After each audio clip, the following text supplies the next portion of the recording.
friends and family, welcome. I am teaching about Zadok Revelatory worship. The Lord sat me at his feet for over 40 years and taught me about Zadok Revelatory worship. What is that, you say?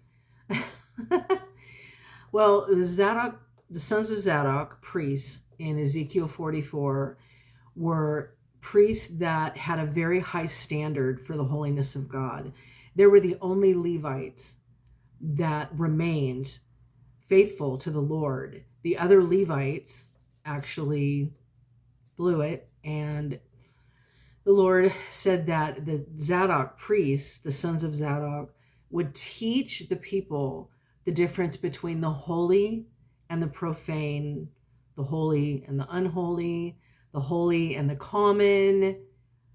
It depends on the translation that you look at, but I like the translation where it says that the Zadok priest will teach the people the difference between the holy and the commonly accepted practices that we see in the church today. Okay. Does that make more sense? All right. So the Lord set me at his feet for many, many years and taught me about worship and what the things that hinder, grieve, and quench his spirit in worship services.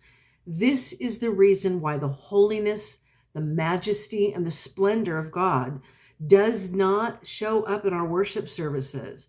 And I know I've been listening to it for over 40 years, people complaining about why the holiness of God, his majesty does not show up in worship services. And like I said, the Lord sat me at his feet for many, many years. And this is the first time that he has released me to share the strategy of his spirit for a move of God publicly. Okay. The Lord gave me many visions. He's spoken to me. He has taken me into encounters with him and revealed many, many things that he has planned for this move of his spirit. I believe that what I was seeing was Habakkuk 2:14, where the knowledge of the glory of the Lord will fill the earth as the waters cover the sea. That's what I believe I've seen. So I want to share that with you. This is what God has planned for this move of his spirit is very strategically planned. It is not a free-for-all in worship. It is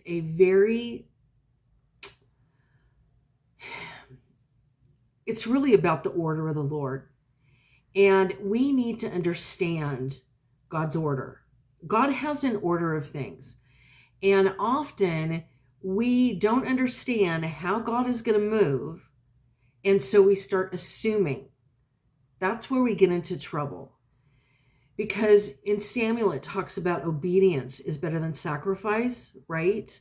Well, it also says that disobedience that's the sin of witchcraft, okay? But then it says assumption is as idolatry, all right?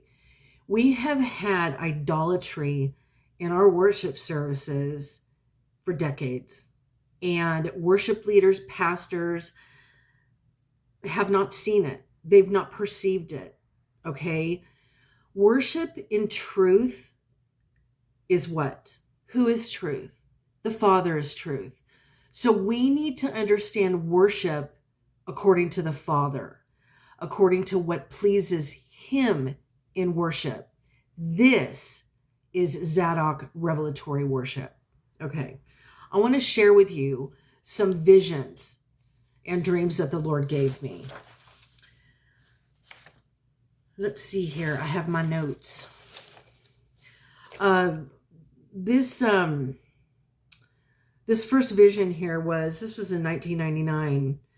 I saw a team of worshipers, and as they flowed in worship, smoke rose from their midst straight up to the Father, okay?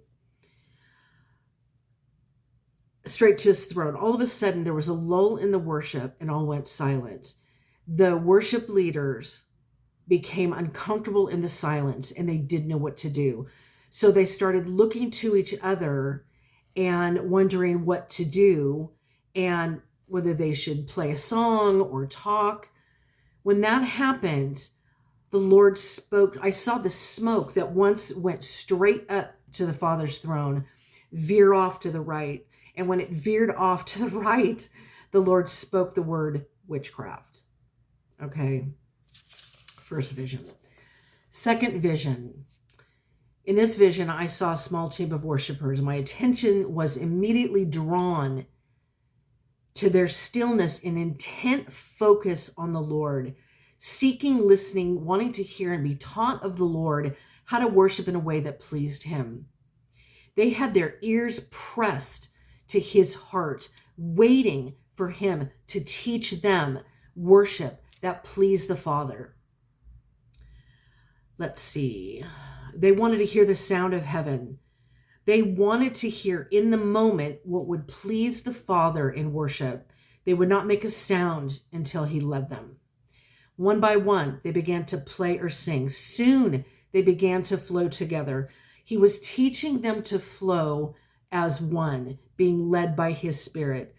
The atmosphere was holy as he led them into an encounter. Got to get my other page here. Has the Lord led them into an encounter filled with his majesty, splendor, and holiness. The fear of the Lord was present and intense, unlike any prophetic worship I have ever seen. These worshipers were Zadok Priests, being taught by the Lord himself how to minister to him and please him in worship. As the Lord taught them moment by moment how to minister to the Father in the beauty of holiness, the Lord began to bring new songs and new sounds directly from his heart.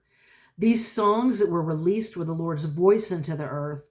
It was his voice, his Spirit, the very sound originating from his heart of the Father being released through these vessels into the earth.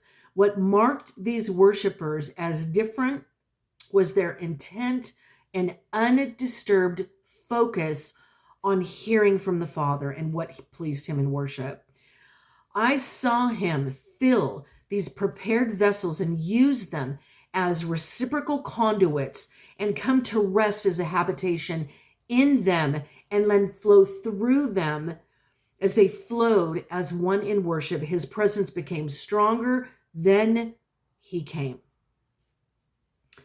His holy presence in the atmosphere of heaven filled the earth. When this happened, I saw two things happen.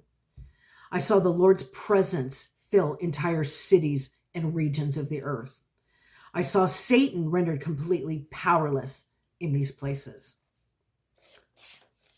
Praise God, huh? Since I had these visions, the Lord has elaborated many critical details. This was not a frivolous everything goes worship gathering. This was a called, chosen, handpicked, and anointed group of Zadok priests that had been strategically trained by the Lord in worship. They had been trained in the kind of worship that pleases the Father, the kind of worship that he desires to inhabit with his holy presence.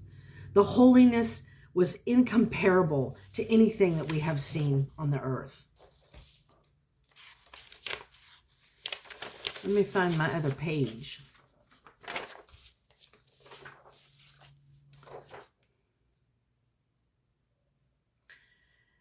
Yeah, the purity of the worship of heaven had invaded the earthly realm. The Lord, by his very presence, rendered the enemy powerless over entire cities and regions. Man did not touch it with his plans, agendas, or ideas. What I saw was the Lord revealing himself. The Lord desires to win the heart of his people by his presence and come into the place of rest, his temple, which is us. In the vision, the effect of his presence affected not only the people in the regions, but the land and the earth itself.